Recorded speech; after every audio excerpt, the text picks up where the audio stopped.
ఇవాళ నేను మీ ద్వారా ప్రజలకు చెప్పేది, ప్రభుత్వాన్ని సూటిగా అడిగేది ఒకటే.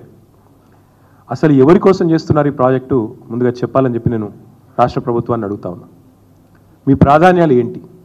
మీరు ఇచ్చిన వాగ్దానాలు ఏంటి? మీరేం చెప్పారు? 100 రోజుల్లో 6 గ్యారంటీలు అమలు చేస్తాం అని చెప్పి ఫుల్ పేజ్ యాడ్స్, 100 రోజులు 100 రోజులు 100 రోజులు అని చెప్పి అధికారంలోకి వచ్చిన 100 రోజుల్లోనే 2000 పెన్షన్ 4000 అవుతుందని, అధికారంలోకి వచ్చిన 100 రోజుల్లోనే మహిళలందరికీ నెలకు 2500 చొప్పున ఇస్తామని, అధికారంలోకి వచ్చిన 100 రోజుల లోపలనే మరి తులం బంగారం ఇచ్చి కళ్యాణ లక్ష్మికి అప్పటికే ఇస్తున్న 1,00,000 రూపాయలకు అదనంగా ఇస్తామని, అదే మాదిరిగా మొదటి రోజే 2 లక్షల రుణమాఫీ చేస్తామని, 100 రోజుల్లోనే రైతు బంధును 10,000 నుంచి 15,000 చేస్తామని చెప్పి అధికారంలోకి వచ్చారు. వచ్చి ఇప్పటికి 300 రోజులు దాటింది. ఈ రోజుతో 300 రోజులు దాటింది. 100 రోజుల్లో చేస్తానని చెప్పిన ఒక్క మాట చేయకపోగా 300 రోజులు దాటినా కూడా ఎప్పుడు చేస్తారో కనీసం స్పష్టత ఇవ్వకుండా, ఇవాళ అక్కరకు రాని అక్కర లేని ప్రజలు కోరుకొని ఏదో కాస్మెటిక్ ఎన్హాన్స్మెంట్ కోసం 1,50,000 కోట్ల రూపాయలు ఖర్చు పెడతాము అంటే, నేను రాష్ట్ర ప్రభుత్వాన్ని, ముఖ్యంగా ముఖ్యమంత్రి రేవంత్ రెడ్డి ఎవరైతే ఈరోజు మున్సిపల్ శాఖ చూస్తూ ఉన్నారో ఆయన సూటిగా అడుగుతా ఉన్నా, మీరు ఏం ఆశించి చేస్తున్నారు ఈ ప్రాజెక్ట్? దయచేసి చెప్పండి. ఒకవైపు ఏమో ఖజానాలో పైసలు లేవు, లంకె బిందెలు లేవు అని మీరే చెప్తారు. అప్పుల కోసమే అప్పులు కట్టాల్సి వస్తుందని మీ ఉప ముఖ్యమంత్రి చెప్తాడు. ఇంతవరకు కనీసం ఒక్క పని కూడా మీరు సవ్యంగా ఇచ్చిన హామీ ఒక్కటి నెరవేర్చలేదు. రుణమాఫీ అన్నారు, దేవుళ్ళ మీద ఒట్టు పెట్టారు, 15 ఆగస్టు అన్నారు, December 9 అన్నారు, ఇప్పటివరకు అది కూడా పూర్తి చేయలేదు. ఒక్క గ్యారంటీ కూడా ఇంతవరకు అమలు చేయలేదు. ఒక్కటంటే ఒక్కటి కూడా అమలు చేయలేదు. 420 హామీలు ఉన్నాయి, ఒక్కటి కూడా ఇప్పటివరకు 10 నెలలు అమలు చేసిన పాపాన పోలేదు. ఒక్క కొత్త ఉద్యోగం కూడా ఇవ్వలేదు. కానీ ఈరోజు దాదాపు 25,000 కుటుంబాలను రోడ్డు మీద పడేస్తా, 1,00,000 మందిని నిరాశ్రయులను చేస్తా అని మూసీ బాధితుల పాలిట ఒక కాలయముడిలాగా ముఖ్యమంత్రి గారు మారిపోయినారు. నేను ముఖ్యమంత్రి గారిని ఒకటే అడుగుతా ఉన్నా, మీకు ఎవరిచ్చారు ఈ అధికారం? అసలు తప్పు చేసింది ఎవరు? నేరం చేసింది ఎవరు? శిక్ష ఎవరికి వేస్తున్నారు మీరు? చూడండి, వాళ్ళ మాటలు వినండి దయచేసి. ఎవరైతే బాధితులు ఉన్నారో, మా దగ్గరకు వచ్చి చెప్తా ఉన్నారో వారి మాట దయచేసి మీరు వినండి, వారి ఆక్రందనలు వినండి. 1994లో మీ కాంగ్రెస్ ప్రభుత్వం ఉన్నప్పుడే మాకు పట్టాలు ఇచ్చారు, మాకు రిజిస్ట్రేషన్లు అయినాయి. అప్పటి నుంచి ఇప్పటి వరకు అక్కడే ఉంటున్నాం. 30-35 ఏళ్ళ నుంచి ఉంటున్నాం, 40 ఏళ్ళ నుంచి ఉంటున్నాం, 50 ఏళ్ళ నుంచి ఉన్న వాళ్ళు ఉన్నాం. కాంగ్రెస్ ప్రభుత్వంలోనే మాకు పట్టాలు వచ్చినాయి, కాంగ్రెస్ ప్రభుత్వంలోనే మా రిజిస్ట్రేషన్లు అయినాయి, కాంగ్రెస్ ప్రభుత్వంలోనే మేము ఇల్లు కట్టుకున్నాం అని చెప్పి వాళ్ళు చెప్తా ఉన్నారు. ఈరోజు వాళ్ళు అడుగుతూ ఉన్నారు, మరి ఆనాడు రిజిస్ట్రేషన్ చేయించుకున్నప్పుడు కానీ, బిల్డింగ్ పర్మిషన్లు ఇచ్చినప్పుడు కానీ, ఆనాడు ప్రాపర్టీ ట్యాక్స్ కట్టించుకున్నప్పుడు కానీ, మాకు కరెంటు కనెక్షన్ ఇచ్చినప్పుడు కానీ, మంచినీళ్ళ బిల్లు కట్టుకున్నప్పుడు కానీ ఆ రోజు లేని అభ్యంతరాలు ఈ రోజు ఎందుకు వస్తున్నాయని వాళ్ళు అడుగుతున్న సూటి ప్రశ్నకు ప్రభుత్వం దగ్గర సమాధానం ఉందా అని నేను అడుగుతాను. రెండవది, ముఖ్యమంత్రి గారు ఒక మాట అర్థం చేసుకోవాలి. అసలు ఒక పేద మధ్యతరగతి కుటుంబానికి ఇల్లు అనేది జీవితకాలం వాళ్ళు చేసిన కష్టానికి ప్రతిరూపం. ఇల్లు అనేది ఒక ఇమోషన్. ఇల్లు అనేది ఆ కుటుంబం మొత్తం కలలుగానే ఒక సౌధం. అదేదో కేవలం ఒక 4 ఇటుకలు లేదా 2 రాళ్ళు పెట్టి కట్టిన ఒక కట్టడం కాదు. ఇల్లు అనేది ఒక జ్ఞాపకాల పొదరిల్లు. అలాంటి ఇల్లును మీరు నిర్దాక్షిణ్యంగా కూల్చేస్తామంటే ఆ బాధ మీకు తెలియకపోవచ్చు రేవంత్ రెడ్డి గారు, మాకు తెలుసు. మా కుటుంబం స్వయంగా కేసీఆర్ గారి కుటుంబం ఒకసారి కాదు 2 సార్లు డిస్ప్లేస్ అయ్యాం మేము.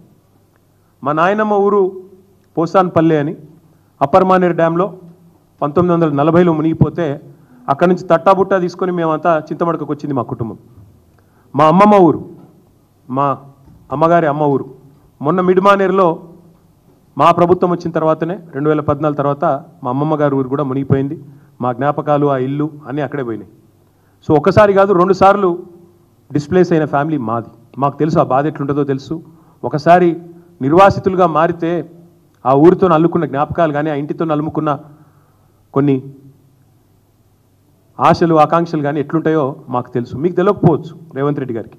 ఎందుకంటే మీలాగా అయాచితంగా లకీల్రాలో వచ్చినట్టు ధన్మనే ఊడిపడలేదు ప్రజలు. పాపం కష్టపడి, ఇదే మీ కాంగ్రెస్ ప్రభుత్వమే, ఇలా మీరు ముఖ్యమంత్రి కావచ్చు కానీ గతంలో మీ కాంగ్రెస్ ముఖ్యమంత్రులు ఉన్నప్పుడే అన్ని అనుమతులు తీసుకొని కట్టుకున్న ఇండ్లు ఇవి. 20, 30, 40 ఏళ్ళ కష్టంతో, రెక్కల కష్టంతో కట్టుకున్న ఇండ్లు. పట్టాలు ఉన్నాయి, రిజిస్ట్రేషన్లు ఉన్నాయి, ఇంటి నెంబర్లు ఉన్నాయి, కరెంటు బిల్లులు ఉన్నాయి, నల్లా బిల్లులు ఉన్నాయి. అన్ని అంటే చట్టరీత్యా అన్ని రకాలుగా న్యాయమైన పూర్తి స్థాయిలో ప్రభుత్వం గుర్తించిన ఇండ్లు. కానీ దాని మీద ప్రచారం ఎట్లా చేస్తున్నారండి? వాళ్ళని చూస్తూ ఉంటే సోషల్ మీడియాలో కాంగ్రెస్ వాళ్ళు ఆ కనుగోలు గారు ఏదో కొత్త టీం పెట్టిండట, 500 మందిని పెట్టి ప్రచారం ఎట్లా అంటే వీళ్ళంతా ఆక్రమణదారులు, వీళ్ళందరూ కూడా FTLలో కట్టినరు, బఫర్ జోన్లో కట్టినరు. అంటే మరి ఇన్ని రోజులు గుడ్డి గుర్రాల పనులు తోమినరా మీ ప్రభుత్వాలు? గతంలో కాంగ్రెస్ ప్రభుత్వాలు 50 ఏళ్ళ మీ నిర్వాహకమే కదా. ఇవాళ వాళ్ళందరూ ఇంత అవస్థలు పడ్డానికి కారణం 50 ఏళ్లలో ఎన్నడన్నా పట్టించుకున్నారు? ఇగో ఇది 2016లో మా ప్రభుత్వం వచ్చిన తర్వాత ఫస్ట్ టైం హైదరాబాద్లో చెరువులు, వాటి యొక్క FTLలు, వాటి బఫర్ జోన్లు డ్రా చేస్తూ ఫస్ట్ టైం ఒక జీవో ఇచ్చిన ప్రభుత్వం మా ప్రభుత్వం 2016లో. అంటే అదివరకు 1956 నుంచి 2016 వరకు, అంటే సరిగ్గా 60 ఏళ్ళు ఒక్కరంటే ఒక్క ప్రభుత్వం కాంగ్రెస్ ఉన్నా, మిగతా ప్రభుత్వాలున్నా కనీసం వాటి బౌండరీస్ కూడా డ్రా చేసే ప్రయత్నం చేయలేదు. ఎట్లా వస్తే అట్లా పట్టాలు ఇచ్చారు, రిజిస్ట్రేషన్లు చేశారు, FTL చూడలేదు, బఫర్ చూడలేదు, ఏది చూడలేదు, కట్టిపారేసిండ్రు, ఇచ్చి పారేసిండ్రు. ఈరోజు ఇప్పుడు 2024 సంవత్సరంలో వచ్చి మీరు ఆక్రమణదారులు, మీరు తప్పు చేసిండ్రు. నేను అడుగుతా ఉన్నా, మీకు దమ్ముంటే చేత అయితే మొదలు ఎవరైతే పర్మిషన్ ఇచ్చిండ్రో వాళ్ళ మీద చర్య తీసుకోవాలి. హైకోర్టు కూడా అదే చెప్పింది కదా. ఎవరైతే పర్మిషన్ ఇచ్చిండ్రో ఆనాడు, ఎవరైతే అధికారులు, ఎవరైతే ఆనాడున్న ప్రభుత్వాలు, ఎవరెవరైతే ఈ ఆక్రమణలను, మీరు ఈరోజు ఆక్రమణలు అంటున్నారు కదా, వాటిని ప్రోత్సహించిన వాళ్ళు ఉన్నారో మీ ప్రభుత్వాలే గతంలో, వాళ్ళ మీద చర్య తీసుకో. ఎందుకు మరి మేము 2016లో వచ్చి ఈ జీవో ఇచ్చేదాకా ఎందుకు మీ ప్రభుత్వాలు ఎన్నడూ పట్టించుకోలేదని నేను అడుగుతా ఉన్నా. ఇవన్నింటికి మించి లక్షలాది మంది జీవితాలు అంధకారం చేస్తా అంటే ఒక మాట అడుగుతా ఉన్న ముఖ్యమంత్రి, నేను మీ ప్రాధాన్యం ఏంది అసలు? ప్రజలకిచ్చిన మాట నిలబెట్టుకుంటావా? ప్రజలకిచ్చిన మాట ఏంటిది? మీరు రైతులకు రైతు భరోసా అన్నారు, రైతు కూలీలకు నెలకు 1000 రూపాయలు ఇస్తా అన్నారు, ఆటో డ్రైవర్లను బాగా చూసుకుంటాం నెలకు 1000 రూపాయలు ఇస్తా అన్నావు, మహిళా సోదరిమణులను కోటీశ్వరులను చేస్తా అన్నావు, నెలకు 2500 అన్నావు. అది ఏది చేయకపోగా దానికి దేనికి పైసలు లేవట. దానికి మాత్రం పైసలు లేవు, చేతులు రావు, మనసు రాదు. కానీ 1,50,000 కోట్లు ఒక మూసీ ప్రాజెక్టు. నేను ఒకటి అడుగుతా ఉన్నా, మూసీ ప్రాజెక్టు విషయంలో ముఖ్యమంత్రి గారు చెప్పాలా. మేము కూడా మొత్తం దేశంలో ఉండే అన్ని వివరాలు తెప్పించినాం. ఇగో ఇది నమామి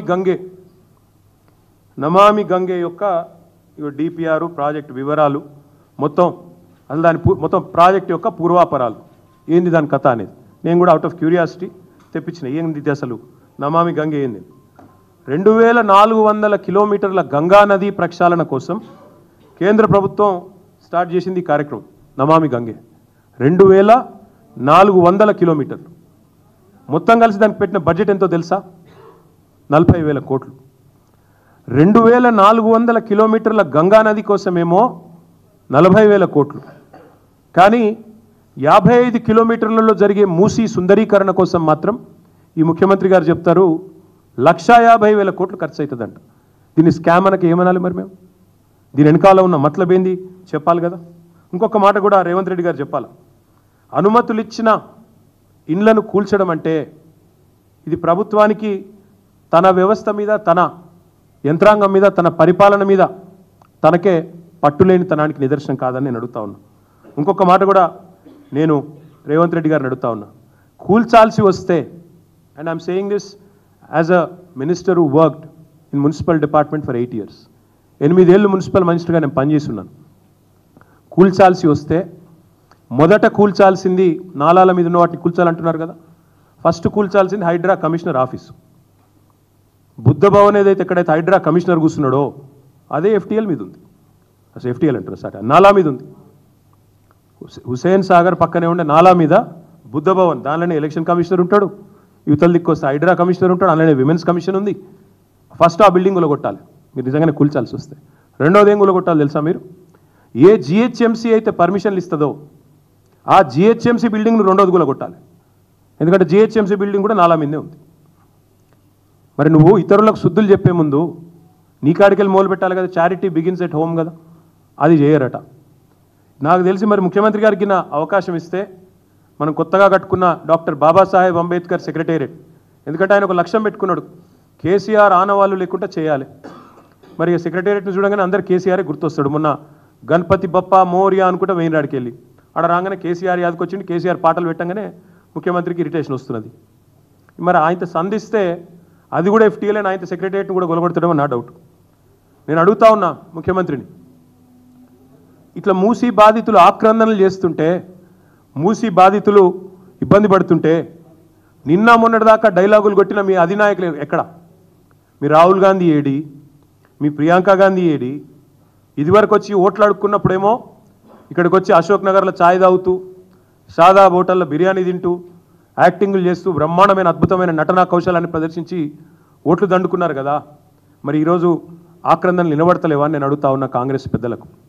ఢిల్లీ పార్టీలను ఎప్పుడు గెలిపించినా గల్లీలలో ఎప్పుడు ప్రజల ఆక్రందనలు ఇట్లే ఉంటాయి. నేను ఇంకొక మాట కూడా అడుగుతా ఉన్నా, మాట్లాడితే ప్రతి సందర్భంలో అడిగేవాళ్ళు మమ్మల్ని ఏమని, రిటర్న్ ఆన్ ఇన్వెస్ట్మెంట్ ఎంత? మేము కాళేశ్వరం కడుతుంటే అన్నాడు అడిగినారు, కాళేశ్వరంతో ఏం సాధిస్తారు, ఇంత పెద్ద పెట్టుబడి పెట్టి ఏం సాధిస్తారు అని పదే పదే అడిగేది. కాళేశ్వరం వల్ల ఏమవుతుందని. కాళేశ్వరం గురించి ఒక్క మాటలో చెప్పాలి అంటే, కాళేశ్వరం అనేది ప్రపంచంలోనే అతిపెద్ద multi stage lift irrigation project, బహుళార్థ ప్రయోజనాలున్న ప్రాజెక్టు కాళేశ్వరం. ఒక పంటకు 40 లక్షల ఎకరాలకు నీళ్ళు ఇచ్చే ప్రాజెక్టు, 2 పంటలకు 80 లక్షల ఎకరాలకు నీళ్ళు ఇచ్చే ప్రాజెక్టు కాళేశ్వరం. ఇండస్ట్రియల్ కన్జంప్షన్ కోసం 10% వాటర్. అదేవిధంగా డ్రింకింగ్ వాటర్ హైదరాబాద్ మహానగరంతో పాటు వేలాది గ్రామాలకు డ్రింకింగ్ వాటర్, వేలాది గ్రామాలకు వందలాది పట్టణాలకు డ్రింకింగ్ వాటర్ ఇచ్చే ప్రాజెక్టు కాళేశ్వరం. హైదరాబాద్కు నెత్తి మీద శాశ్వతంగా ఒక కుండ పెట్టినట్టే కరువు తీర్చే కల్పతరువు కాళేశ్వరం. దానికి రిటర్న్ ఆన్ ఇన్వెస్ట్మెంట్ ఏందని చాలామంది, చాలా పెద్దలు చాలా మాటలు మాట్లాడినారు. నేను అడుగుతా ఉన్నా, ఇవాళ కాళేశ్వరం కట్టడం తర్వాత ఇప్పుడు నిన్నగాక మొన్న పేపర్లో వచ్చింది, ఈనాడు పేపర్లో చూసుకోండి, వరి సాగులో తెలంగాణ టాప్ భారతదేశంలో. కాళేశ్వరం పుణ్యం కాదా అది? ఇవాళ తెలంగాణలో కాళేశ్వరం వల్ల ఏం జరిగింది అంటే, ఆ 1,00,000 కోట్ల పెట్టుబడితో ఏం జరిగిందంటే తెలంగాణ వరి సాగులో టాప్ అయింది. తెలంగాణలో తాగునీటి సమస్య పోయింది. హైదరాబాద్కు తాగునీటి సమస్య రానే రాదు. మరి నేను అడుగుతున్న రేవంత్ రెడ్డి, చెప్పు, 1,00,000 కోట్లతో కాళేశ్వరం కడితే రిటర్న్ ఆన్ ఇన్వెస్ట్మెంట్ ఏంది అన్నావు? నువ్వు చెప్పు నాకు ఈరోజు. నీ మూసీ ప్రాజెక్టు వల్ల మురిసేది ఎంతమంది? నీ మూసీ ప్రాజెక్టు వల్ల రిటర్న్ ఆన్ ఇన్వెస్ట్మెంట్ రాష్ట్రానికి ఎంత? నీ మూసీ ప్రాజెక్టు వల్ల 1 ఎకరానికన్నా నీరు వస్తుందా, సాగునీరు? 1 రైతు కన్నా లబ్ధి చేకూరుతుందా? అంటే ఇప్పటికే మూసీ కింద ఉన్న ఆయకట్టు కాకుండా నేను చెప్పేది కొత్తగా ఏమైనా వస్తుందా? Number 1 point. 1 రిజర్వాయర్ ఉందా ఇంట్లో మూసీ ప్రాజెక్టులో? 1 పంప్ హౌస్ ఉందా? 1 అండర్ గ్రౌండ్ టనల్ ఉందా? ఏం లేకున్నా 1,50,000 కోట్లు అంటే స్కామ్ కాదా? ఎడబోతున్నాయి 1,50,000 కోట్లు. అందుకే నేను అనేది, మీరు మాట్లాడితే మీ రాహుల్ గాంధీ వచ్చి అన్నాడు ఇక్కడికి, కాళేశ్వరం ఏటీఎం అన్నాడు, కేసీఆర్కు బీఆర్ఎస్కు ఏటీఎం అన్నాడు. మరి మూసీ ప్రాజెక్ట్ ఏంది, రిజర్వ్ బ్యాంకా కాంగ్రెస్ పార్టీకి? 1,50,000 కోట్లు అంటే భారతదేశంలోనే అతిపెద్ద కుంభకోణం కాదా ఇది? నమామి గంగేకి 40,000 కోట్లు. ఇంకా మీకు చెప్పాలి, ఇంకా ఉన్నాయి వేరే ప్రాజెక్టులు కూడా తెప్పించిన. ఇగో ఇది Sabarmati river front. Sabarmati river ఫ్రంట్కి మొత్తం ఖర్చు అది 38.5 కిలోమీటర్లు సాబర్మతి రివర్ ఫ్రంట్. దానికైనా మొత్తం ఖర్చు 7,005 కోట్లు, ఇప్పటికీ 7,050 కోట్లు. ఇంకా కొద్దిగా పని మిగిలిందట, 2005లో చాలా అయింది, ఇంకా నడుస్తున్నది. దాని తర్వాత యమునా రివర్ ప్రాజెక్టు 22 కిలోమీటర్లు ఢిల్లీ పక్కకు, ఇక దాని ఖర్చు 1000 కోట్లు, ఇంకా నడుస్తుంది అది కూడా. ఇక దానికంటే ముఖ్యమైనది మీకు కావాల్సింది ఇక గంగా. ఇప్పుడే చెప్పిన నేను మీకు, ఇప్పటికీ ఖర్చు అయింది నమామి గంగేలో 20,000 కోట్లు, ఇంకా 20,000 కోట్లు ఖర్చు అవుతుంది అనేది వాళ్ళ అంచనా. థేమ్స్ నది కూడా ఏదైతే ముఖ్యమంత్రి చెప్తున్నాడో అది కూడా మొత్తం ఖర్చు పెట్టింది వాళ్ళు దాదాపు 40,000 చిల్లర కోట్లు. మరి నేను అడిగేది ముఖ్యమంత్రి గారిని, ఇంతకంటే అన్నిటికంటే అద్భుతాన్ని ఏదో నేను ఆవిష్కరిస్తా అంటే దీని మీద వచ్చే రిటర్న్ ఆన్ ఇన్వెస్ట్మెంట్ ఎంత, రాష్ట్ర ప్రజల కొనగూరే ప్రయోజనం ఎంత, లాభం ఎంత, ఎవరి కోసం చేపడుతున్నావు మూసి చెప్పమని కోరుతా ఉన్నా. దీనివల్ల మురిసేటోళ్ళు ఎవరు, ఎగిరి గంతేసేటోళ్ళు ఎవరు, నిన్ను ఒత్తిడి పెడుతున్నది ఎవరు? నిన్ను అసలు ప్రజలకు ఇచ్చిన వాగ్దానం అమలు చేయకుండా నువ్వు ఒక దిక్కేమో పైసలు లేవంటావు, పెన్షన్లు పెంచమంటే పైసలు లేవు. పక్క రాష్ట్రంలో చంద్రబాబు నాయుడు గారు పెంచలేదా? రాగానే 1 వీక్లో పెంచింది కదా 4000 పెన్షన్. నువ్వెందుకు పెంచుతలేవు? దానికేమో పైసలు లేవు. ఈరోజు వానాకాలం లాస్ట్ డే, ఇంతవరకు రైతు బంధు దిక్కులేదు. రైతులు అడుగుతున్నారు, అయిపోయింది మొత్తం పంటలు నాట్లేసినాం, సీజన్ అయిపోతుంది, ఎప్పుడు వస్తాయి పైసలు? దానికి సమాధానం లేదు. రుణమాఫీ కావాలని చెప్పి సెల్ఫీలో ఉద్యమం చేస్తున్నారు రైతులు, దాని మీద సమాధానం రాదు. కొత్త హామీలు కాదు, ఉన్న హామీలు ఏమైనా మాకు 2 నెలలు పెన్షనే కొట్టినావు, దాని సంగతి ఏంటంటే చెప్పేటోడు లేడు. ఇందిరమ్మ రాజ్యం ఇందిరమ్మ రాజ్యం అన్నారు. మరి ఇందిరమ్మ రాజ్యంలో మీరు ఇండ్లు కట్టిస్తారని ఓట్లేసారు. ఇందిరమ్మ ఇండ్లు అని మీరే చెప్పిండ్రు, కానీ పేదల ఇండ్లు కూలగొడతామని ముందే చెప్పినంటే ఒక్కడంటే ఒక్కడు కాంగ్రెస్ ఓటేస్తుండేనా? ఒక్కసారి ఆలోచించమని చెప్పి నేను ఈ ముఖ్యమంత్రిని అడుగుతా ఉన్నా. అసలు ముఖ్యమంత్రి గారు 3-4 రోజుల నుంచి ముఖం చాటేసిండు మీడియాకి, లేకపోతే మీతో చీట్ చాట్లు అవి చేస్తుంటాడు కదా ఎక్కువ, ఇప్పుడు చేస్తలేడు. ఎందుకు? భయం. ఆతల ప్రజల ఆగ్రహం కట్టలు తెంచుకుంటున్నది, ప్రజలు ఆగ్రహ దగ్గరలో అవుతున్నారనే భయం అధికారులను ముంగడ పెడుతున్నారు. ఇది ఒక అలవాటు అయిపోయింది. అమెరికాలో బోగస్ కంపెనీలు తెచ్చిండు, వాళ్ళ అన్నగాడు 1000 కోట్ల పెట్టుబడి పెట్టి మొగాడు ఎప్పుడైపోయిండు, అన్ని పైసలు ఆడికెళ్ళి వచ్చినాయి, రేవంత్ రెడ్డి ఏమన్నా పంపించి ఆడికెళ్ళి ఇటు తెప్పిస్తుండా అని విమర్శలు సోషల్ మీడియాలో రాగానే ఏం చేయాలి? జయేష్ రంజన్ రావాలి, రామకృష్ణారావు రావాలి, వాళ్ళు సంజాయిషి ఇవ్వాలి. ఇవాళ హైదరాబాద్లో మూసీలో ఈ రకంగా దుర్మార్గం ఎట్లా చేస్తారు, అరాచకం ఎట్లా చేస్తారంటే ఓ దానకిషోర్, ఓ రంగనాథ్ రావాలి. ఎందుకు నీ మంత్రులు ఎందుకు వస్తలేరు ముంగటికి? మంత్రులు ఎందుకో వచ్చి చెప్తలేరు మూసీ వల్ల గొప్పదనం, మూసీ ఎంత జనరంజకమైన ప్రాజెక్టు, మూసీ ఎంత అద్భుతమైన ప్రాజెక్టు, మూసీని చేయడం వల్ల రాష్ట్రం ఎట్లా మురిసిపోతుంది, దానివల్ల ఎన్ని అద్భుతాలు జరుగుతాయి, ఎందుకు చెప్పలేకపోతున్నారు? చేతనైతే లేదా? లేక సరుకు లేదా? నేను అదే అంటా ఉన్నా, వాస్తవాలు చెప్పే ధైర్యం లేక అధికారుల వెనకాల దాక్కుంటే కుదరదు ముఖ్యమంత్రి. అసలు మేనిఫెస్టోను చెప్పు, నీ గ్యారంటీ కార్డుల సంగతి చెప్పు, 100 రోజుల్లో అమలు చేస్తా అని 300 రోజులకు కూడా ఏమీ చేయని నీ అశక్తతను చెప్పు. ఎందుకు మరి ఎవరి కోసం ఈ కూల్చివేతలు, ఎవడి కోసం ఈ 1,50,000 కోట్లు చెప్పు. వాళ్ళు ఒక్కొక్కరు మాట్లాడుతూ ఉంటే, ఒక్కొక్కరు ఏడుస్తూ ఉంటే, చిన్న పిల్లలు 7 ఏళ్ల పిల్లలు 5 ఏళ్ల పిల్లలు ప్లకార్డులు తీసుకొని బడి బంద్ చేసి రోడ్డు ఎక్కితే ఒక మంత్రి అంటాడు 5,000 రూపాయల కోసమట మాట్లాడుతున్నారట సోషల్ మీడియాలో. అందరూ మీ లెక్క ఉండరు, కాంగ్రెస్ వాళ్ళ లెక్క.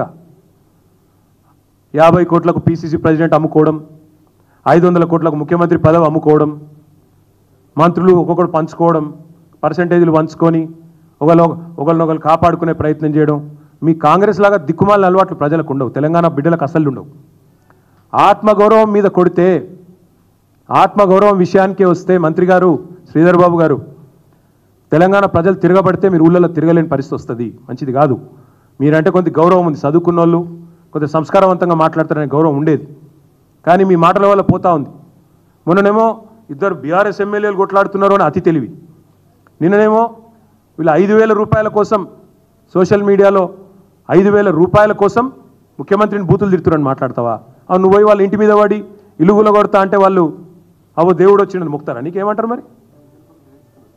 ఎలా ఏడుపులు తక్కువనే ఆడ, ఒక్కొక్కరు బీపీలు పెరిగి షుగర్లు పెరిగి ఈఎంఐలు ఎట్లా కట్టాలి, మా పరిస్థితి ఏంది, కష్టపడి కట్టుకున్న ఇల్లు గులగొడుతున్నారని చెప్పి ఆరోగ్యాలు దెబ్బతింటుంటే, ప్రెగ్నెంట్ మహిళలు ఏడుస్తుంటే, చిన్న పిల్లలు గూడు చెదిరి ఏడుస్తుంటే అనడానికి మనసు ఎట్లా ఒప్పిందని నీకు నాకు అర్థం కాదు. అంతో ఇంత సంస్కారం ఉన్నాడు, చదువుకున్నాడు అని గౌరవం ఉండేది, కానీ సావాస దోషం అనుకుంటా ఓటుకు నోటు దొంగలతో కూర్చుంటే మేము కూడా అట్లా అయిపోయాను. పక్కన కూర్చొని చెడిపోయింది శ్రీధర్ బాబు గారు కూడా. ఇది మంచిది కాదు. ఇప్పటికే 3 చనిపోయినారు. బుచ్చమ్మ గారు కూకట్పల్లిలో చనిపోయింది, వాస్తవం కాదా? మా నాయకులు హరీష్ రావు గారు, సబితక్క, తలసాని గారు గాంధీ హాస్పిటల్కి పోతే అడ్డుకున్నది వాస్తవం కాదా? కృష్ణారావు గారు మా కూకట్పల్లి ఎమ్మెల్యే. ఈ చిన్నపిల్లల ఆవేదన రోజు కనబడతలేదా నీకు? హైకోర్టుకు అర్థమైంది కానీ నీకు అర్థమవుతలేదా? అందుకే నేను అడిగేది, ఇక ఆయన గురించి తిట్టుతున్న తిట్లు అవి చూస్తే మాకే మంచిగా అనిపిస్తలేదు, గట్ల తిడుతున్నారు. ఆ తిట్లు అయితే మామూలు తిట్లు లేవు అవి. నేను ఎప్పుడు చూడలేదు, అట్లాంటి తిట్లు చూడలేదు, అట్లాంటి తిట్లు వినలేదు. భయం అవుతుంది ఆ తిట్లు చూస్తుంటే కూడా. అట్లాంటి తిట్లు పొరపాటున కాంగ్రెస్ వాళ్ళు అడిదికి ఓకుర్రెడ్డి, ముందే చెప్తున్నా. పోతే మాత్రం అక్కడ ఏం జరుగుతుందో మా బాధ్యతనైతే కాదు, ఎందుకంటే ప్రజలు విపరీతమైన కోపం మీద ఉన్నారు. మీరు పొరపాటున కూడా అడిదికి ఓకుండ్రి, పోతే మాత్రం ఏం జరిగినా మా బాధ్యత అయితే కాదు. కానీ ఒకటి మాత్రం పక్కా, ఇవాళ వేలాది మంది కుటుంబాలను రోడ్డు మీద పాడేసి, లక్షలాది మంది నిరాశ్రయులను చేసి, పేద మధ్యతరగతి ప్రజలు అన్ని అనుమతులు తీసుకొని కట్టుకున్న బిల్డింగ్లను ఇష్టం వచ్చినట్టు కూలగొడతా అంటే మాత్రం బీఆర్ఎస్ పార్టీ మాత్రం చూసుకుంటా ఊరుకోదు. ఖచ్చితంగా వారికి అండగా నిలబడతాం. నిన్న మా నాయకులు మాటిచ్చొచ్చారు. మా ఎమ్మెల్యే సుధీర్ రెడ్డి కూడా ఇవాళ పొద్దున చెప్పారు, నేను చూసిన. చైతన్యపూర్ పోయి చెప్పిండు, బుల్డోజర్ అంటూ వస్తే దానికి అడ్డంగా నేనే నిలబడతా అని చెప్పిండు. తప్పకుండా మేము అందరం కూడా చెప్తా ఉన్నాం, బుల్డోజర్లు వస్తే వాటికి అండగా తప్పకుండా, వాటికి ఎదురుగా, వాటికి అడ్డుగా బీఆర్ఎస్ పార్టీ నాయకులు అందరం నాతో సహా మేము వచ్చి నిల్చుంటాం, అడ్డుకుంటామనే మాట కూడా నేను తప్పకుండా చెప్తా ఉన్నా. ఎందుకంటే ఇది మంచిది కాదు. మీరు చేయాలనుకుంటే ఒక పద్ధతి ఉంటుంది. ఈ ప్రాజెక్ట్ చేయాలనుకుంటే ముందు అన్ని నెరవేర్చండి, ప్రజలకు ఇచ్చిన హామీలు నెరవేర్చండి. 6 గ్యారంటీలు అమలు చేయండి, రైతు రుణమాఫీ పూర్తి చేయి, 6 గ్యారంటీలు అమలు చేసి అందరి ఖాతాల్లో పైసలేయి. ఆ తర్వాత 1,50,000 కోట్లు నీ అయ్యే జాగిరా, ఇష్టం వచ్చినట్టు ఖర్చు పెడతాననికే. ప్రజల సొమ్ము అది, నువ్వు ఉంటావు పోతావు రేపు. 1,50,000 కోట్లు నీ విలాసాలకు, నీ కాస్మెటిక్ హంగులకు. ఆడ పేద ప్రజలు చేస్తుంటే, వాళ్ళ గూడి చెదిరి ఏడుస్తుంటే నువ్వు ఇష్టం వచ్చినట్టు నేను నా ఇష్టం వచ్చిన ప్రాజెక్టులు చేస్తా. ఎవరి కోసం చేస్తావు? ఎట్లా చేస్తావు? ఇచ్చిన హామీలు నెరవేర్చకుండా. అందుకే ప్రజా కోర్టులోనూ ఎండగడతాం వీళ్ళను, సుప్రీంకోర్టు దాకా కూడా పోతాం అవసరమైతే. హైకోర్టు ఇవాళ చాలా స్పష్టంగా చెప్పింది. అందుకే మేము అనేదల్లా ఒకటే, కాంగ్రెస్ నాయకులకు కూడా నేను విజ్ఞప్తి చేస్తూ ఉన్నా. కొంతమంది మాట్లాడుతూ ఉన్నారు ఇది మంచిది కాదు అని, కొంతమంది లోపల ఉడుకుపోతూ ఉన్నారు. వాళ్ళకు కూడా విజ్ఞప్తి చేస్తూ ఉన్నా, ఈ పేదవాళ్ళ కన్నీళ్ళ దాటికి మీరు తప్పకుండా ఇబ్బంది పడతారు. కాంగ్రెస్ నాయకులారా చెప్పండి మీ ముఖ్యమంత్రికి, పేదవాళ్ళతో పెట్టుకోవడం మంచిది కాదు. తప్పకుండా ఇవాళ తెలంగాణ ఉద్యమంలో ఈరోజు నిజంగా కరెక్ట్గా సాగరహారం జరిగి 12వ సంవత్సరం, ఈరోజు 12వ వార్షికోత్సవం సాగరహారం. మళ్ళీ మాకు అనుమానం వస్తుంది, మళ్ళీ అట్లాంటి ఉద్యమాలకి నిర్మించాల్సిన పరిస్థితి వస్తుందేమో అని. ఎందుకంటే ఒక్క దగ్గరగా చేస్తున్నది దాష్టికాలు. నిన్న చూసినాం సంగారెడ్డిలో డెమోలిషన్ చేస్తే ఆ రాయి వచ్చి, వీడియో వచ్చింది బయటికి, మీరు చూసింటారు. రాయి వచ్చి ఒక హోమ్ గార్డ్ అనుకుంటా ఆయన, పాపం ఆయన తల్లికి చచ్చిపోయిండు. చనిపోయినరా లేక చనిపోయినని తెలియదా? క్రిటికల్గా ఉన్నారు, హాస్పిటల్లో ఉన్నారు. అంటే ఈ రకంగా అసలు ప్లానింగ్ లేదు, పద్ధతి లేదు, పాడు లేదు, కూలగొట్టాలన్న ఒక పిచ్చి తప్ప దానివల్ల ఏమొస్తుందో కూడా అర్థం లేదు. ఇంకొక మాట నేను అడుగుతా ఉన్నా, నేను ఒక మున్సిపల్ మినిస్టర్గా పనిచేస్తున్నాను కాబట్టి అడుగుతా ఉన్నా. మూసీలో మేము గతంలో ఎవరిని డిస్టర్బ్ చేయకుండా మా పార్టీకి మేము ఇవన్నీ చేసినాం. బ్యూటిఫికేషన్, సుందరీకరణ అంటే పేదల కడుపు కొట్టకుండా కూడా చేయొచ్చు. మేము చేసి చూపెట్టినాం. నాగోల్ దగ్గర 5 కిలోమీటర్ల పరిధిలో మేము ఇవన్నీ కూడా మీకు ఇస్తాను, తీసుకోవచ్చు. ఒక్కటి కాదు మేము చేసింది, 15 బ్రిడ్జిలు మంజూరు చేశాం మూసీ మీద, 545 కోట్ల రూపాయలతో. అలా కొన్ని నిర్మాణంలో ఉన్నాయి. అక్కడే ఈ రకంగా పేద ప్రజల కోసం మాకు ఆనాడు ఉన్న పరిమితుల్లో, కోవిడ్ తర్వాత ఉన్న ఇబ్బందుల్లో చేయగలిగిన పనులు చేస్తూ పోయినాం. మేమేం చేయకుండా ఉండలేదు, స్టార్ట్ చేశాం బ్యూటిఫికేషన్. కానీ పేదల కడుపు కొట్టలేదు. వాకింగ్ ట్రాక్లు ఏర్పాటు చేసినాం. ఇది మూసీయే, నాగోల్ దగ్గర. ఇవన్నీ గతంలోనే చేసి ఉన్నాం. ఇదేదో నేనేదో ప్రపంచంలో ఎవరూ చేయింది చేస్తాను అన్నట్టు ముఖ్యమంత్రి గారు ఏదైతే పోజులు కొడుతున్నారో, నేను వారికి చెప్పేదల్లా ఒకటే, మీరు చేయాలనుకున్నది, మీరు ఏం చేయాలనుకుంటున్నారో చెప్పండి, స్పష్టంగా చెప్పండి. ఓపెన్ జిమ్లు పెట్టాము, అందులోనే పేపర్లు కూడా రాసినాయి. ఇది నాకు తెలిసి ఇండియన్ ఎక్స్ప్రెస్, తెలంగాణ టుడేను. ఇది ఆ రోజు జిమ్లు పెడితే, తర్వాత వాకింగ్ ట్రాక్స్ చేస్తే ఆ రోజు పేపర్స్ కూడా రిపోర్ట్ చేసినాయి. చేయలేదని కాదు, కానీ ఏ ఒక్క పేదవాడిని కూడా ఎఫెక్ట్ చేయకుండా మేము చేయాల్సిన పని చేసినాం. నేను ముఖ్యమంత్రి గారిని అడుగుతా ఉన్నా, మీరు ఒక మాట చెప్పండి, స్పష్టంగా చెప్పండి నాకు, అసలు మీరు చేస్తున్నది ఏంటి? మేము ఆల్రెడీ ఎస్టీపీలు మొత్తం మేము పూర్తి చేసినాం. 3,866 కోట్ల ఎస్టీపీలు మేము పూర్తి చేసినాం. నిన్నగాక మొన్న నేను కూకట్పల్లిలో, ఫతేనగర్లో అక్కడ ఎస్టీపీని కూడా నేను సందర్శించినాను. చక్కగా నీళ్ళు కూడా, ట్రీట్మెంట్ కూడా చక్కగా జరుగుతుంది. ట్రీటెడ్ వాటర్ కూడా చూశాను నేను అనేది ఎస్టీపీలు మేమే పూర్తి చేసినాం. 15 బ్రిడ్జిలు మేమే మంజూరు చేసినాం 545 కోట్లతో. మనం దేనికి ఖర్చు పెడుతున్నావు 1,50,000 కోట్లు? నిజంగా ఈ ముఖ్యమంత్రి గారు మాట్లాడుతుంటే అర్థం కావట్లేదు. నిన్నగాక మొన్న ఆయన అంటాడు, అసలు కొంతమంది ఇళ్లకెళ్ళి వచ్చే మురికి నీరు చెరువులకు పోతుంటే దాన్ని నేను అడ్డుకోకపోతే నేను ముఖ్యమంత్రి ఎట్లయితా? నేను నా డ్యూటీ చేయకపోతే ఎట్లా? ఈరోజు ముఖ్యమంత్రి గారి ఇంట్లోంచి, జూబ్లీ హిల్స్లోంచి వచ్చే మురికి నీరు ఏడబోతుంది ఆయనకి ఎరికేనా? మరి ఈ మురికి నీరును మాత్రమే, మురికి నీరు పోతున్నది గ్రౌండ్లోకి కానీ లేదా పక్కన ఉండే కుంటలలోకి కానీ అంటే మరి ఎస్టీపీలు కట్టింది అందుకు కదా, 100% ఎస్టీపీలు కట్టింది ఎందుకు? కట్టాం కదా ఆల్రెడీ. ముఖ్యమంత్రి గారికి కూడా తెలియదు పాపం, ఆయనకు అవగాహన లేదు, సబ్జెక్ట్ తెలియదు. ఈ డ్రైనేజ్ వ్యవస్థ అంతా ఎక్కడెక్కడైతే ఇండివిజువల్ హౌసెస్కి అయితే ఎస్టీపీలు ఉండవు కదా, గేటెడ్ కమ్యూనిటీస్కి ఉంటాయి, అపార్ట్మెంట్ కాంప్లెక్స్లకు ఉంటాయి, లేదా ప్రభుత్వం కట్టినంటే నాలాల మీద మనం కట్టిన కాడ ఉంటాయి. అంతేగాని ఇండివిజువల్ హౌసెస్కు ఇండివిజువల్ డ్వెల్లింగ్స్కి అయితే ఉండవు. కానీ పాపం ఆయనకు తెలియక ఆయన ఎన్నెందో మాట్లాడుతూ ఉన్నాడు. దానికి ఇదే ఆహా ఓహో ఈయన కొత్తగా గొప్ప విషయాలు చెప్తున్నాడని మీడియా దానికి మరి అనవసర ప్రచారం కూడా కల్పిస్తూ ఉంది. నా విజ్ఞప్తి మీతో కూడా, అట్లా ఎస్టీపీ లేదు కాబట్టి ఇల్లు కూడా కొడతా అంటే హైదరాబాద్లో నాకు తెలిసి ఒక ఇల్లు కూడా మిగిలేదు. నాకు చూపెడతారు. ఇప్పుడు ముఖ్యమంత్రి గారి ఇంట్లో ఎస్టీపీ ఉందా? చూపెడతావా?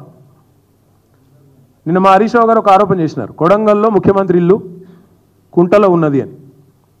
మరి ఇల్లు కూడా కొడతావా? రెడ్డి కుంట, సర్వే నెంబర్ 1138. మీ బ్రదర్ తిరుపతి రెడ్డి FTL ఉన్నాడు, కూలగొడతావా? మెమో ఉంది క్లియర్గా, ఏమని 500 మీటర్ల లోపు ఉస్మాన్ సాగర్ కానీ హిమాయత్ సాగర్ కానీ 500 మీటర్ల లోపు నిర్మాణాలు ఉండొద్దు అని. ఇలా మీ మంత్రులు మీ ఎమ్మెల్యేలు ఉన్నారు అందులో, కూలగొడతావా?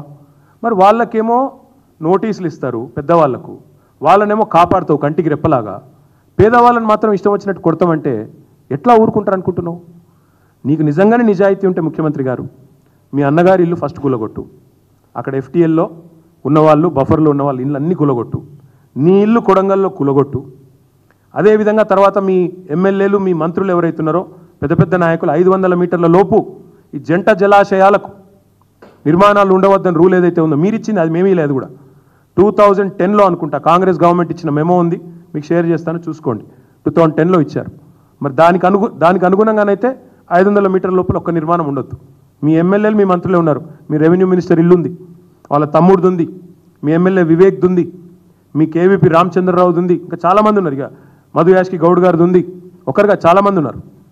వాళ్ళందరికీ ఫస్ట్ కూలగొట్టు. పేదవాళ్ళ ఇండ్ల మీదకి వచ్చే ముందు వాళ్ళందరికీ కూలగొట్టి నీ చిత్తశుద్ధి రుజువు చేసుకొని అటెన్క నువ్వు పేదవాళ్ళ ఇండ్ల మీదకి రా. ఇంకొక మాట కూడా నేను చివరిగా అడిగేది, మేమేమో నిర్మాణం పనిచేసినాం, we did politics of construction, నువ్వేమో పాలిటిక్స్ ఆఫ్ డిస్ట్రక్షన్ చేస్తా ఉన్నావు. Politics of destruction and distraction, విధ్వంసం, మేమేమో వికాసం, ఈయననేమో విధ్వంసం. మేమేమో పని చేసుకుంటూ పోయినాం, అందరూ మా వాళ్ళే. ఈయన మాత్రం ఏంటి, అసలు గ్యారంటీలు అమలు ఎక్కడ అడుగుతారేమో అని చెప్పి ప్రజల దృష్టి మలచడానికి ఇవాళ డిస్ట్రాక్షన్ టాక్టిక్స్ అన్నీ చేస్తూ ఉన్నారు. చాలా ఉన్నాయి చెప్పాలంటే, కానీ నేను చివరికి ముఖ్యమంత్రి గారిని ఒక మాట అడుగుతా ఉన్నా. నేను అసెంబ్లీలో అడిగితే కూడా సమాధానం రాలేదు, మళ్ళీ ఒకసారి అడుగుతా ఉన్నా. అసలు ఇప్పటివరకు మూసీ DPRఏ లేదండి. ఇప్పటి వరకు మూసీ DPRఏ తయారు కాలే. డీటెయిల్డ్ ప్రాజెక్ట్ రిపోర్టే దిక్కులేదు. అధికారికి ఒక్కరికి ఏం తెలియదు. నేను అడిగిన అసెంబ్లీలో ఉప ముఖ్యమంత్రి గారు ఏదో డైలాగ్ కొట్టిండు, బట్టి విక్రమార్క గారు. మేము కేంద్ర ప్రభుత్వాన్ని అడిగినాం మూసీ బ్యూటిఫికేషన్ కోసం, సహకరించలేదు, రూపాయి ఇయ్యలేదు అన్నాడు అని చెప్పి ఏదో ఇట్లనే తీసి ఇచ్చినామన్నాడు. అదేంటిది నాకు పంపి నేను చూస్తా DPR అన్న. మళ్ళీ తర్వాత వెంటనే నాలుక కరుచుకొని ఇంకా DPR తయారు కాలే అని చెప్పిండు. నేను అడుగుతున్న ముఖ్యమంత్రిని, DPR తయారు కాలే ఎందుకు కూలగొడుతున్నావు? ఇప్పుడు ఎందుకు మార్కింగ్లు ఇస్తున్నావు? రెడ్ లైన్లు ఎందుకు పెడుతున్నావు? నువ్వు రెడ్ లైన్ లేసుడు కాదు, నీకు మేమే డెడ్ లైన్ పెడతాం. ఎట్టి పరిస్థితుల్లో మూసి నిర్వాసితులను మీరు ముట్టుకుంటే తప్పకుండా మేము వాళ్ళ తరపున గట్టిగా కదం తొక్కుతాము. ప్రజాకోర్టే కాదు, చెప్తూ కదా సుప్రీంకోర్టు దాకా కూడా పోతాం, విడిచిపెట్టాం. 6 గ్యారంటీలు ముందు అమలు చేయి, అటెనక మూసిరా.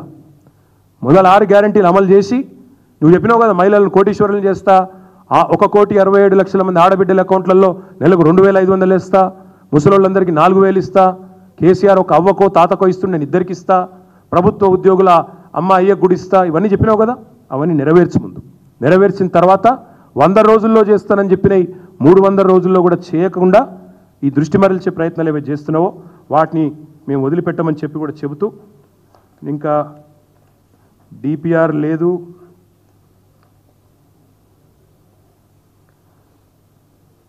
ఇక హైడ్రా పేరిట ఆల్రెడీ కొంత రిలీఫ్ అయితే ఈరోజు హైకోర్టు ద్వారా వచ్చిందని నేను భావిస్తూ ఉన్నాను. హైడ్రా కూడా కమిషనర్ గారు కూడా గుర్తుపెట్టుకోవాలా, మీరు ప్రభుత్వ అధికారి, మీరు మాట్లాడే మాటలు నేను కూడా విన్నాను నిన్న. ఆయన చెప్తున్నాడు హైడ్రాను అడ్డుకుంటే హైదరాబాదే మునిగిపోతుందని మాట్లాడుతుండు. హైడ్రాను అడ్డుకుంటున్నట్టు హైదరాబాద్ మునిగిపోతుందట భవిష్యత్తులో. ఇక వీళ్ళు లేనప్పుడు హైదరాబాద్ లేనే లేదు, వీళ్ళు వచ్చినాకనే ఇప్పుడు హైదరాబాద్ అంతా చక్కదిద్దుతున్నాం, మొత్తం నాశనం అయిపోయింది అన్నట్టుగా బిల్డప్ ఇస్తున్నారు. అయ్యా మీరు విధ్వంసం చేయకపోతే చాలు, ఉన్న హైదరాబాద్ యాజ్ ఇట్ ఈజ్ ఉంచితే చాలు, ఉన్న కంపెనీలు ఉంచండి, రియల్ ఎస్టేట్ రంగాన్ని దెబ్బతీయకండి. హైడ్రా దెబ్బకి ఇప్పటికే రిజిస్ట్రేషన్ ఆదాయం తగ్గింది. మీ ఫైనాన్స్ సెక్రటరీని అడిగని చెప్తాడు.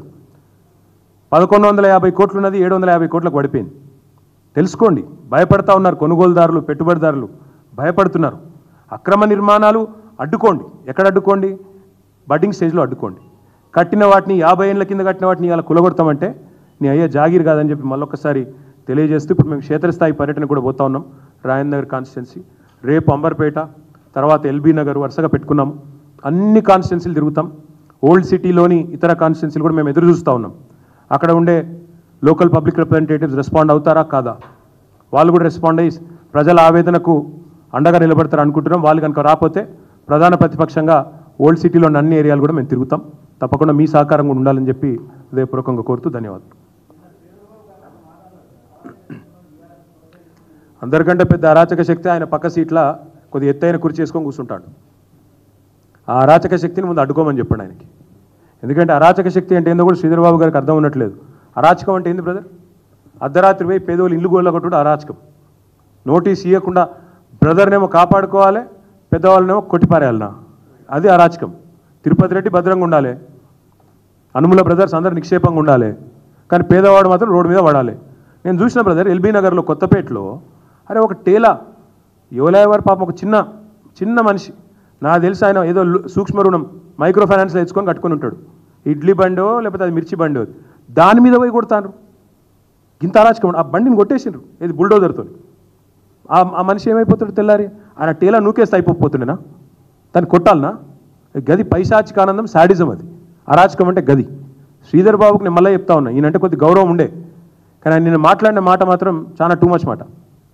కడుపు మండితే తిట్టకుండా ఏం చేస్తారు బ్రదర్? మమ్మల్ని తిట్టలేదా గతంలో? కొన్ని సందర్భాల్లో తిట్టిండ్రు. ఏం చేసినాం? పడ్డాం. కానీ మేము కట్టిన ప్రాజెక్ట్ ఏంది?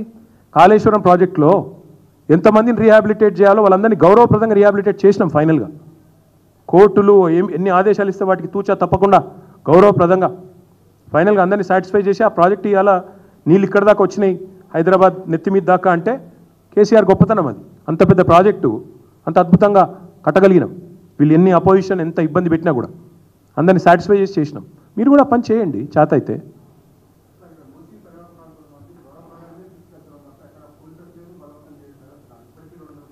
ఒక పని చేయమని బ్రదర్, ఒక పని చేయమందాం కాగా, ఒక పని చేయమందాం. ఇదే మాటని మంత్రి గారిని అక్కడికి వచ్చి చెప్పమను. మంత్రి గారు ఎవరెవరైతే అధికారులు వెనకాల ఎందుకు దాక్కుంటున్నారు? డైరెక్ట్గా మీ అందరూ ప్రజాప్రతినిధులు కదా, ప్రజలకు ప్రతినిధులు మేము తిరుగుతున్నాం, నిర్భయంగా తిరుగుతున్నాం. వాళ్ళని కూడా రమ్మనండి, వచ్చి ఇదే మాట, మేమేం తప్పు చేస్తలేం, అన్ని కరెక్ట్గా. అసలు ఇంతవరకు మీకు తెలుసా ఒక మాట, ఆ ప్రాంతంలో ఇంతవరకు సర్వే జరగలేదు. దొంగచాటు ఏం చేసినా ఇప్పటిదాకా ప్రభుత్వం దొంగచాటుగానే చేసింది. ఏదో పేరు చెప్పి పోవడం, ఏరియల్ డ్రోన్ల సర్వే చేయడం. అసలు ఆ ప్రజల దగ్గర పోయి ప్రజాభిప్రాయ సేకరణ చేయాలనే రూల్ ఉందన్న తెలుసా వీళ్ళకు? ఏది కూడా చేయట్లేదు. కరెక్టేనా ఇది? నిన్న పిల్లి గుడిసెలు చెంచల్గూడలో గతంలో మా ప్రభుత్వం ఉన్నప్పుడు అలౌట్ కూడా చేశాం, నేనే పోయి ఇనాగ్రేట్ చేసిన. అది అందులో కొన్ని మిగిలిండే, ఆడ కొంతమందిని అడిగి పంపించారు, ఆడలు వెళ్ళేయండి. అందుకే ఇంగ్లీష్లో ఒక మంచి సామెత ఉంది, elect a clown expect a circus అని. ఇక అది అర్థమైన వాళ్ళకి అర్థమవుతుంది. నేనేమంటున్నా అంటే ఒక పద్ధతి ప్రకారం నడపాలి ఏదైనా, కానీ ఇష్టారీతిని నడుపుతామంటే కుదరదు, ప్రజలు ఒప్పుకోరు, కుదరదు. మా పని మేము చేస్తాం బ్రదర్. ఇప్పుడు బీజేపీ వాళ్ళకైతే కన్సర్న్ లేదు, కనబడుతూనే ఉంది. వాళ్ళు ఎంతసేపు రేవంత్ రెడ్డి గారికి తప్పెట తాళాలు వేసుకుంటూ తిరుగుతున్నారు. రేవంత్ రెడ్డి ఏం చేసినా జై జై జై అని బండి సంజయ్ అమృత్ స్కామ్ అయిందంటే కదలరు మెదలరు. అదేవిధంగా ఇతర ఎన్ని అంశాల్లో కూడా ఇప్పటివరకు నేను గమనిస్తూ ఉన్నా, బీజేపీ ఎంపీలందరూ కాంగ్రెస్ ఎంపీల కంటే ఎక్కువ ఉత్సాహాన్ని ప్రదర్శిస్తూ రేవంత్ రెడ్డికి తప్పెట తాళాలు కొట్టుకుంటూ మంచిగా బ్రహ్మాండంగా చెక్కబదనం చేసుకుంటూ తిరుగుతున్నారు. ఇక వాళ్ళ నుంచి ఏం ఎక్స్పెక్ట్ చేయాలి బ్రదర్?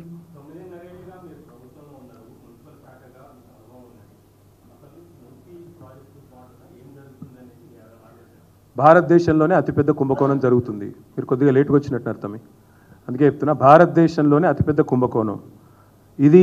కాంగ్రెస్ పార్టీ వచ్చే జాతీయ ఎన్నికలకు రిజర్వ్ బ్యాంకుగా ఈ ప్రాజెక్టును వాడుకోవాలనుకుంటున్నది. మేము ఉన్నప్పుడు ఈ ప్రాజెక్టు మొత్తం కూడా ఆనాడు మొత్తం ఇంక్లూడింగ్ ఈస్ట్ వెస్ట్ ఎక్స్ప్రెస్ వేతో సహా, ఇప్పుడు నేను చూపెట్టిన ఈ సుందరీకరణతో సహా మొత్తం కలిపి ఎస్టీపీల నిర్మాణంతో సహా ఆనాడి లెక్క 16,000 చిల్లర కోట్లు మొత్తం. డీటెయిల్డ్ ప్రాజెక్ట్ రిపోర్ట్ అప్పటిది ఉంది. ఇంకొక పని కూడా చేస్తాను నేను. ఆ రోజు నేను మంత్రిగా గ్లోబల్ డిజైన్ కాంపిటీషన్ ఆహ్వానించిన. ఆ గ్లోబల్ డిజైన్స్ కూడా నేను ఇక్కడే, మా హాల్ ఉంది కదా ఇక్కడ పార్టీ ఆఫీస్లో, ఆ హాల్లో మొత్తం ఎగ్జిబిట్ చేస్తాను. ఒక 4-5 రోజుల తర్వాత అవన్నీ కూడా తీసుకొస్తాను. నా ఫోన్లో ఎక్కడ ఉంటాయి ఎతకాల, నా కంప్యూటర్లో ఫోన్లో ఎక్కడ ఉంటాయి ఎతకాల. ఎతికి మొత్తం ఆ రోజు 9 సంస్థలు, అంతర్జాతీయ సంస్థలు, ఇంగ్లాండు ఇంకా ఇతర దేశాల నుంచి 9 సంస్థలు వచ్చినాయి ముంగటికి. ఫైనల్ డిజైన్స్ కూడా అప్రూవ్ అయినాయి. ఎలక్షన్ తర్వాత చేద్దాంలే, మళ్ళీ అధికారంలోకి వస్తాంలే అని చెప్పి అట్లా పెండింగ్ పెట్టాం తప్ప మేము దాన్ని ప్రజలను డిస్టర్బ్ చేయకుండా చక్కగా చేద్దాం అనుకున్నాం. అవన్నీ కూడా మీకు డిస్ప్లే చేస్తాను. 16,000 కోట్లలో అయిపోయే ప్రాజెక్టు 1,50,000 కోట్ల ప్రాజెక్ట్ ఎందుకైందనేది ముఖ్యమంత్రి గారు చెప్పాలి, ఆయన మంత్రివర్గం చెప్పాలి. Thank you.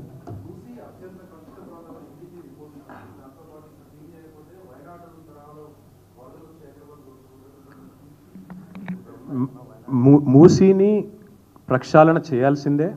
ప్రక్షాళన అంటే ఏంటి బ్రదర్? అందులో మురికి నీరు ఉండకూడదు. దానికోసం ఏం చేశాము? 4,000 కోట్ల రూపాయలతో ఎస్టీపీలు కట్టాము. మీరు దయచేసి మొన్న నాతో వచ్చారు, మీరు ఏది ఫతేనగర్ ఎస్టీపీకి వచ్చినారు, ట్రీటెడ్ వాటర్ చూశారు. మిగతా అన్ని ఎస్టీపీలు కూడా నేను తిరుగుతాను, మీరు కూడా రండి, చూపెడతాను. ట్రీట్మెంట్ ఆల్రెడీ చేస్తున్నాం. మూసీలోకి ఇంకా అది అత్యంత కలుషితమైన అనే మాట భవిష్యత్తులో ఉండదు, ఎందుకంటే థ్యాంక్స్ టు కేసీఆర్ ఆల్రెడీ ఎస్టీపీలు అయిపోయినాయి. ఇప్పుడు మీరు చేయాల్సిందల్లా ఏంటంటే, ఇప్పుడు వీళ్ళు చేయాల్సిందల్లా ఏంటంటే, రివర్ బెడ్లో ఎవరైనా ఉంటే వాళ్ళని ఒప్పించి, వాళ్ళకు మీరు భవిష్యత్తులో వరదల వల్ల ఏమైనా ఇబ్బంది ఉంటుంది అనుకుంటే వాళ్ళకు ఇప్పుడు ప్రజాభిప్రాయ సేకరణ చేయకుండా, ప్రాజెక్ట్ ఎందుకోసం చేస్తున్నారో చెప్పకుండా, అసలు ఫస్ట్ ఆఫ్ ఆల్ గవర్నమెంట్లో స్పష్టత లేదు బ్రదర్. సుందరీకరణ చేస్తున్నారా, మీరు అన్నట్టు ప్రక్షాళన చేస్తున్నారా, లేదా రివర్ ఫ్రంట్ డెవలప్మెంట్ చేసి పక్కకి ఏమైనా బిల్డింగ్లు కడతారా? కానీ నేను లాస్ట్కి ఒక ప్రశ్న అడుగుతా రాకేష్.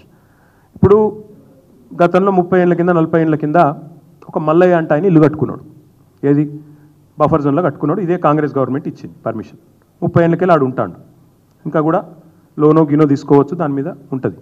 ఇప్పుడు ఆ మల్లయ్య ఇల్లు కూడా కొట్టి రేపు మాల్ కడతా అంటే ఏం కాన్సెప్ట్ ఏంది అసలు? అంటే మల్లయ్య ఇంట్లోకి వెళ్ళి వచ్చే సీవేజ్ ఏమో సకటిది కాదు, రేపు మాల్ కడతా అందులోకి వెళ్ళి వచ్చే సీవరేజ్ మాత్రం పర్వాలేదా? నువ్వు చెప్పిన ప్రక్షాళననే వాస్తవం అయితే మరి మొత్తం బఫర్ జోన్ పెట్టి మొత్తం క్లీన్గా పార్కులు లేదా గ్రీన్ ఏరియా పెట్టాలా. కానీ ప్రభుత్వం ఏమంటుంది, ఇది ఒక రియల్ ఎస్టేట్ ప్రాజెక్ట్ మాదిరిగా చేస్తా అంటుంది. ముఖ్యమంత్రి గారు చెప్పింది నేను విన్నాను గోపన్పల్లిలో, మొత్తం ఏదో టవర్స్ కడతా, ఇది చేస్తా, అది చేస్తా.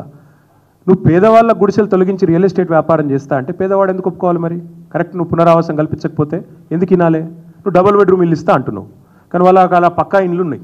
ఒక్కొక్కరు పాపం 3-4 స్క్వేర్ ఫీట్లలో ఉన్నారు. నువ్వు తీసుకుపోయి 560 స్క్వేర్ ఫీట్ల డబుల్ బెడ్రూమ్ ఇల్లు నడిబొడ్డున, హైదరాబాద్ నడిబొడ్డుకి వెళ్ళి తీసుకుపోయి ఊరవతలు ఇస్తా అంటే ఎట్లా పోతారు? ఎట్లా కన్విన్స్ చేస్తావు?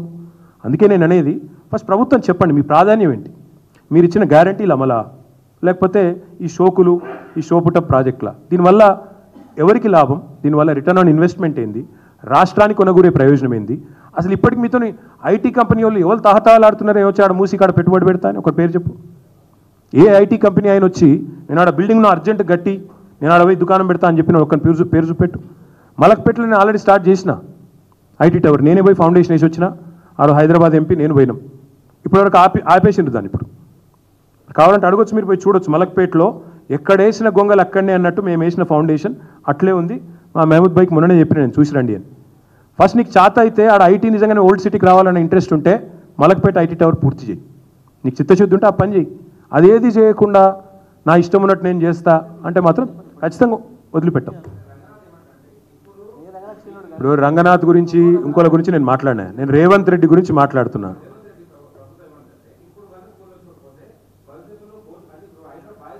ఇసంటి వాళ్ళు చాలామంది వస్తారు, చాలామంది పోతారు. నేను ఏమంటున్నా బ్రదర్, ఇట్లాంటి గవర్నమెంట్లు చాలా వచ్చినాయి, చాలా పోయినాయి. హైదరాబాద్ నిక్షేపంలా ఉంటుంది, ఎవరితో ఏం ఆగది, అంత టెన్షన్ కూడా అక్కర్లేదు.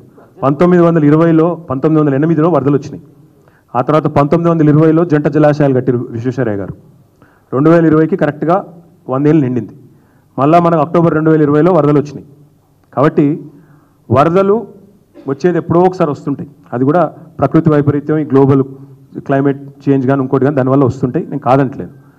ఎంక్రోచ్మెంట్స్ అక్కడక్కడ ఉంటే వాటి విషయంలో ఎఫ్టీఎల్ లోపల ఉండి రివర్ బెడ్ లోపల ఉంటే దానికి ఒక మానవీయ పద్ధతి ఉండాలి. అంతేగాని మా తమ్ముడికి ఒక న్యాయం, బామ్మర్దికి ఒక న్యాయం, బలహీనలకు ఒక న్యాయం అంటే ఊకో. అది నా పాయింట్. Thank you.